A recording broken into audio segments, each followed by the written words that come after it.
आज का हमारा टॉपिक है मिश्रण एलिगेशन। एक इजी सा टॉपिक है, छोटा सा ही टॉपिक है, ज़्यादा बड़ा नहीं है। एलिगेशन होता क्या? मिक्सचर, मिश्रण या एलिगेशन। सबसे पहले तो मिश्रण बताओ क्या होता है मिश्रण। दो चीज़ों को मिला दो कम से कम, क्या हो जाएगा? एक मिश्रण तैयार हो जाएगा। कम से कम तो दो चीज़ों को अगर मिला दे तो क्या होता है? एक मिश्रण तैयार होता है। दूध में पानी मिला दिया, क्या हो गया? दूध और पानी का मिश्रण बन गया।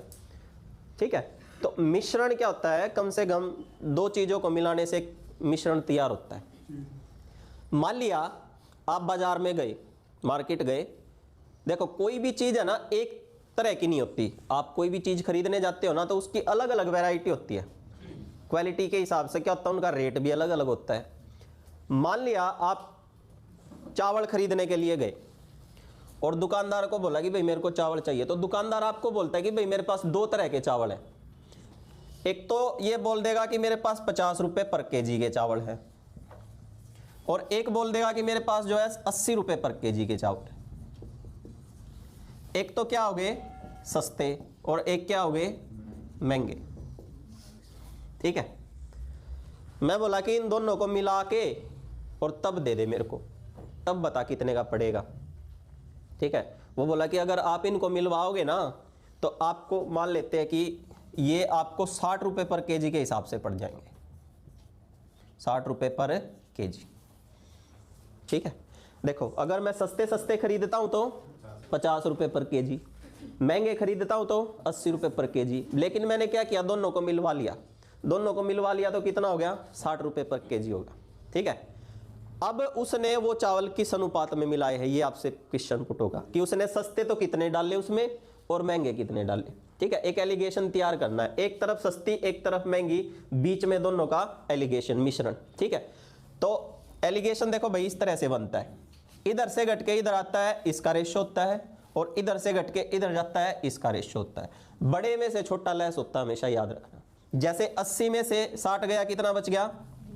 20, और 60 में से 50 गया, कितना बच गया? 10। तो उसने उसको किस अनुपात में मिलाया? 2 और 1 के अनुपात में मिलाया। मतलब अगर मैंने टोटल 3 किलो चावल खरीदे है ना, तो उसने 3 किलो में 2 किलो तो क्या मिला दिए? सस्ते, और 1 किलो क्या मिला दिया? महंगा। ठीक है, और मुझे किस हिसाब से बेच दिए? 60 रुपये के हिसाब से बेच दिए।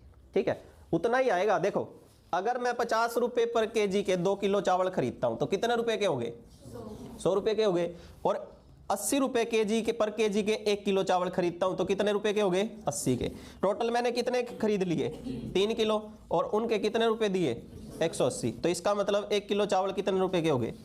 60 के हो गए। आ गया ना औसत वही निकल के। तो जो औसत होता है ना, जो मेन यूनिट होती है, उसको हमेशा कहां पे पुट किया जाएगा? बीच में रखा जाएगा। एक तरफ सस्ता एक तरफ महंगा, या एक तरफ एक यूनिट दूसरी तरफ दूसरी यूनिट, बीच में दोनों का एवरेज या मेन यूनिट। ठीक है, हर एक चैप्टर में आता है ये, देखना आप आगे जब हम चलेंगे ना तो हर एक चैप्टर में एलिगेशन के क्वेश्चन पुट होंगे ही होंगे। मतलब बहुत सारे ऐसे टाइप होते हैं जिसको जो बड़े लंबे तरीके से होता है, लेकिन एलिगेशन से हम उसको बिल्कुल इजीली निकाल सकते हैं बगैर किसी मतलब मेहनत के, बिल्कुल आराम से निकल जाता है। समझ में आया क्या होता है एलिगेशन? जैसे हमारा फर्स्ट क्वेश्चन है, देखो एक चीज और याद रखना आपको, जो ये बीच की यूनिट होती है ना औसत, एक से तो बड़ी मिलेगी, एक से क्या मिलेगी? छोटी। ठीक है, ऐसा नहीं हो सकता कि ये दोनों से बड़ी हो और ऐसा भी नहीं हो सकता कि दोनों से छोटी हो, तो हमारा एलिगेशन नहीं बन सकता। ठीक है, तो ये एक से बड़ी एक से छोटी होनी चाहिए। देखो अगला हमारा फर्स्ट क्वेश्चन क्या है? 56 रुपये प्रति किलोग्राम के चाय 82 रुपये प्रति किलोग्राम की चाय के साथ किस अनुपात में मिलाई जाए कि मिश्रण का क्रय मूल्य 67 रुपये हो जाए? एक तरफ तो है भाई 56 रुपये पर केजी की चाय, एक तरफ है 82 रुपये पर केजी की चाय, और उसका औसत मिश्रण कितना बना दिया उसने? 67। ठीक है, एक तरफ सस्ती एक तरफ महंगी, बीच में दोनों का एलिगेशन मिश्रण। ठीक है, तो 82 से 67 जाएगा, कितना बचेगा? 15 और अगर इससे 56 जाएगा तो कितना बचेगा? 11। तो किस अनुपात में मिलाया गया है? वो चाहे 15 और 11 के अनुपात में मिलाई गई है, 15 और 11 के अनुपात में। समझ आया? क्लियर? कोई डाउट है? देखो तो अगला क्वेश्चन, 27.80 रुपये प्रति किलोग्राम की चाय या चावल 32.40 रुपए प्रति किलोग्राम के चावल के साथ, 32.40 रुपए प्रति किलोग्राम के चावल के साथ मिलाने हैं।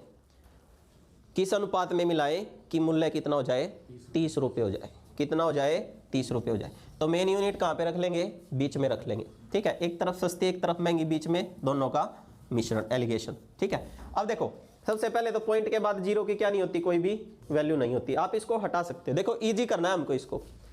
ये कितना है 27.8, वो है 32.4।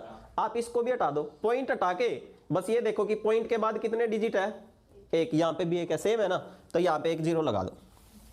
ठीक है, हो गया ना इजी। अभी ये 278 हो गया, ये 324 हो गया, ये 300 हो गया। 324 से 300 गया, कितना बचेगा 24, और जो है 300 से 278 गया, कितना बचेगा 22। रेशियो कितना हो जाएगा, 12:11। ये हमारा आंसर आ जाएगा। ठीक है, समझ आया। ऐसे भी कर सकते थे, पॉइंट लग रहे हैं तब भी कोई दिक्कत नहीं थी। यहाँ पे क्या हो जाता 2.4 और इधर क्या होता 2.2, पॉइंट से पॉइंट कैंसिल हो जाता, वही आता हमारा निकल के। ठीक है, लेकिन हमने क्या किया, पॉइंट के नाम का जीरो लगा दिया यहाँ पे। अगर यहाँ पे पॉइंट है, यहाँ पे तो इसका हटा के ऊपर जीरो लगा दो। ठीक है, बात एक ही रहेगी आपकी। क्लियर। ये इजी करने के लिए है ताकि आपको प्रॉब्लम ना हो, कंफ्यूजन ना हो किसी भी तरह का। ठीक है, आगे देखो तो 60 रुपए प्रति किलोग्राम की चाय 65 रुपए प्रति किलोग्राम की चाय के साथ किस अनुपात में मिलाई जाए कि मिश्रण को 68.20 रुपए प्रति किलोग्राम की दर से बेचने पर 10% का लाभ। यह हमारा क्वेश्चन है अगला। ठीक है, एक का भाव कितना है 60 रुपए, एक का भाव कितना है 65 रुपए। ठीक है, एक का 60 है, एक का 65 है। मैंने खरीद ली और खरीद के देखो ये क्या है, कॉस्ट प्राइस है, क्रय मूल्य है। ये भी क्या है, क्रय मूल्य है।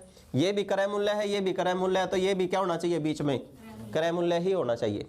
अब मैंने 60 और 65 वाली चाय जो है ना मिलवाई, मिश्रण बनवाया और खरीद ली।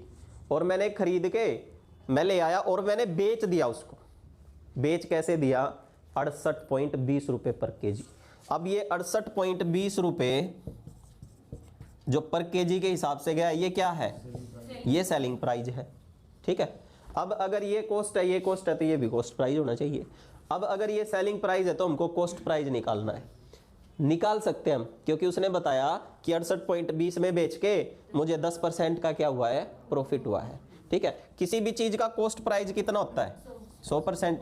अगर मेरे को उस पे प्रॉफिट कितने का हो गया 10% का, तो वो चीज कितने परसेंट पे गई 110, 110 बटे 100। मैंने जब आपको प्रॉफिट लॉस करवाया तो मैंने ये बताया था कि अगर आपको कॉस्ट प्राइस निकालना है तो 100 को हमेशा ऊपर रखते हैं और सेलिंग प्राइस निकालना है तो 100 को हमेशा नीचे रखते हैं। अब आपको कॉस्ट प्राइस निकालना है तो विक्रय मूल्य गुणा में 100 बटे में 110 ऐसे पुट कर दें। ठीक है, यहाँ से क्या निकल के आ जाएगा, आपका क्रय मूल्य आ जाएगा, कॉस्ट प्राइस आ जाएगा। देखो पॉइंट के बाद जीरो की कोई वैल्यू नहीं होती। यहाँ से अगर मैं एक जीरो हटा दूँ तो यहाँ लग जाएगी, 2 जीरो से 2 जीरो कैंसिल, 11 छीक 66 और 11 दूनी 22। कितना आ गया कॉस्ट प्राइस 62। ठीक है, क्रय मूल्य कितना आ गया 62। ठीक है, ये क्या है, मिश्रण का क्रय मूल्य जो हमने मिला के लिया है। एक तरफ सस्ती एक तरफ महंगी, बीच में दोनों का मिश्रण मिल जाएगा। एलिगेशन बना सकते हैं हम कैसे, 65 में से 62 गया 3 और 62 से 60 गया 2। तो किस अनुपात में मिलाई गई है चाय या चावल, 3 और 2 के अनुपात में मिलाई गई है। ठीक है, हमको क्या किया, 2 तो दे दिए क्रय मूल्य, लेकिन मेन यूनिट क्या दे दी, विक्रय मूल्य। तो मेन यूनिट को भी हम क्या करेंगे, क्रय मूल्य में चेंज करेंगे। और विक्रय से क्रय में चेंज करने के लिए जब प्रॉफिट लॉस जिसका हो चुका है उसको पता है, आगे आएगा तब हम बिल्कुल अच्छे से करेंगे कि क्रय मूल्य कैसे निकालते हैं। क्रय मूल्य निकालने के लिए 100 को ऊपर रखा जाता है और विक्रय मूल्य निकालने के लिए 100 को नीचे रखा जाता है। तो यहाँ से हमने निकाल के 62 आ जाएगा हमारा, एलिगेशन तैयार कर देंगे, ये हमारा आंसर आ गया। ठीक है, कोई डाउट?